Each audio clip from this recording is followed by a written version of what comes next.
नमस्कार दोस्तों, take scan के एक बिल्कुल नया फ्रेश और एक्साइटिंग एपिसोड में आपका बहुत बहुत स्वागत है।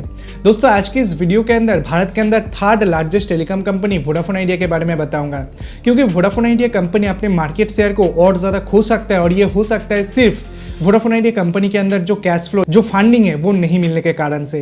तो अचानक वोडाफोन आइडिया कंपनी के अंदर क्या कुछ चीज़ हो गया। हालांकि वो एक कैश ट्रैप कंपनी था, लेकिन 2024 साल की अगर मैं बात करता हूँ वो अपने आप को रिवाइव कर रहा था, लेकिन अचानक क्या कुछ चीज़ हो गया जिसकी वजह से वोडाफोन आइडिया कंडीशन इतना खराब हो गया।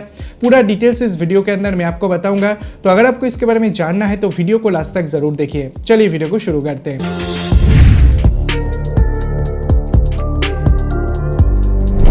वोडाफोन आइडिया कंपनी जब से मार्च हुआ था, यानी 2018 साल से कैश ट्रैप कंपनी था।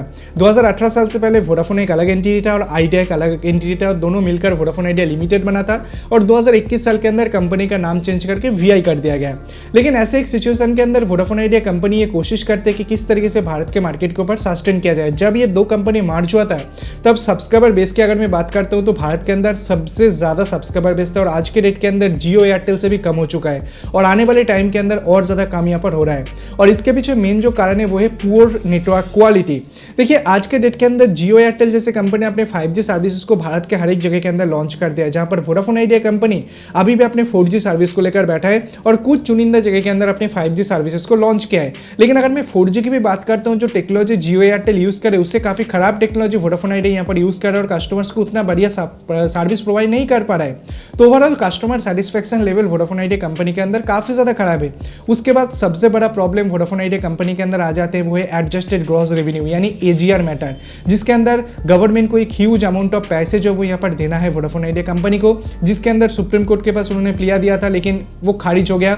और गवर्नमेंट की तरफ से ये कोशिश भी किया जा रहा है कि वोडाफोन आइडिया कंपनी को किस तरीके से कुछ छूट जो है वो यहाँ पर दिया जाए ताकि कंपनी भारत के अंदर जिंदा रह सके। लेकिन उसके बावजूद वोडाफोन आइडिया कंपनी भारत के 17 सर्कल के अंदर, मतलब 17 प्रायोरिटी सर्कल्स के अंदर अपने सर्विसेज को प्रोवाइड करते हैं। लेकिन ये 17 सर्कल्स के अंदर भी कुछ ऐसे सर्कल्स है जहां पर Vodafone idea company profit gain करते हैं, मतलब जो भी रेवेन्यू यहाँ पर वोडाफोन आइडिया कंपनी जनरेट करते हैं उसका 50% कंट्रीब्यूशन ये सारे सर्कल्स के अंदर आते हैं। अगर मैं सर्कल्स के नाम बताऊं तो यहाँ पर कोलकाता, महाराष्ट्र, मुंबई, केरला, यूपी वेस्ट, तो ये जो 5 सर्कल्स है यहाँ पर 50% से भी ज़्यादा रेवेन्यू वोडाफोन आइडिया जनरेट करते हैं। और ये रेवेन्यू को अगर कंटिन्यू रखना है तो वीआई कंपनी को अपने नेटवर्क अपग्रेड यहाँ पर करना होगा।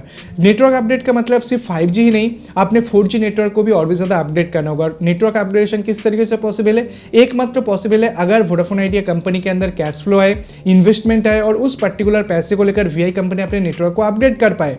तो अगर वोडाफोन आइडिया कंपनी को कोई भी इन्वेस्टमेंट नहीं मिलता, रिसेंटली वीआई कंपनी की तरफ से बताया गया कि उन्होंने 26 बैंक को अप्रोच किया था ताकि उस बैंक की तरफ से कुछ लोन मिल सके, लेकिन 26 बैंक की तरफ से डायरेक्टली रिजेक्शन दे दिया गया वोडाफोन आइडिया कंपनी को, क्योंकि एडजस्टेड ग्रॉस रेवेन्यू मैटर के अंदर वोडाफोन आइडिया कंपनी को एक ह्यूज अमाउंट ऑफ मनी जो है वो गवर्नमेंट को यहाँ पर पे बैक करना है। और इस जगह के अंदर कोई भी बैंक ये तैयार बिल्कुल भी नहीं है कि वोडाफोन आइडिया कंपनी को कुछ यहाँ पर लोन यहाँ पर प्रोवाइड करे। तो वैसे एक सिचुएशन के अंदर ये 5 सर्कल के अंदर डेफिनेटली वीआई कंपनी को अपने जो नेटवर्क अपग्रेडेशन है वो यहाँ पर करना है। इनफैक्ट 5G सर्विस भी लॉन्च करना है। मुंबई के अंदर ऑलरेडी किया जा चुका है, लेकिन बाकी सर्कल्स अभी भी बाकी है वोडाफोन आइडिया कंपनी के अंदर। तो ऐसे एक सिनेरियो के अंदर अगर इन्वेस्टमेंट वीआई कंपनी को ना मिलते तो किस तरीके से आने वाले टाइम के अंदर वोडाफोन आइडिया कंपनी जिंदा रह सकता है। उसी के साथ साथ अगर इन्वेस्टमेंट वीआई कंपनी को ना मिले तो यहाँ पर नेटवर्क अपग्रेड वो नहीं कर पाएंगे, और ओवरऑल सब्सक्राइबर लॉसिंग का अमाउंट जो वो और भी ज़्यादा बढ़ जाएंगे, और सब्सक्राइबर लॉस मतलब रेवेन्यू लॉस भी वोडाफोन आइडिया कंपनी को झेलना पड़ेगा। तो ऐसे अगर चलता रहा तो वोडाफोन आइडिया कंपनी कितने दिनों तक भारत के मार्केट के ऊपर सस्टेन कर पाएंगे, वो एक बड़े सवाल के अंदर आ चुका है। अभी देखते हैं वीआई कंपनी अपने आप को किस तरीके से रिवाइव कर सकते हैं, कर सकता भी है, नहीं कर सकते, वो भी एक सवाल की बात है। उसी के साथ गवर्नमेंट किस तरीके से वोडाफोन आइडिया कंपनी को हेल्प कर सकता है मेनली इस सिचुएशन से बाहर आने के लिए, वो तो आने वाले कुछ ही दिन के अंदर हमें पता चल पाएंगे। लेकिन अगर ऐसा ही चलता रहा तो जहां पर वोडाफोन आइडिया कंपनी के स्ट्रॉन्ग पकड़ है उस जगह के अंदर भी काफी ज्यादा सफर करने वाले वोडाफोन आइडिया कंपनी। अभी आपको क्या लगता है कि सच में वीआई कंपनी मार्केट के अंदर फिर से वापस आ पाएंगे? आपका क्या ओपिनियन है वो आप वीडियो के कमेंट सेक्शन पर कमेंट करके डेफिनेटली बता सकते हैं। तो ये सारा अपडेट्स हमारे पास निकल के आ रहा था, छोटा सा वीडियो बनाकर आपको बता दिया। अगर वीडियो पसंद आया, कुछ नई जानकारी मिला तो वीडियो को लाइक कीजिए, वीडियो को अपने दोस्तों के साथ शेयर कीजिए, चैनल को सब्सक्राइब करके पास बेल आइकन को दबाना बिल्कुल भी मत भूलिए ऐसे इंटरेस्टिंग वीडियो डेली बेसिस देखने के लिए। Thanks for watching, bye and take care. आपसे उस ऐसी कोई नया वीडियो के साथ, तब तक के लिए दोस्तों अपना ख्याल रखिएगा।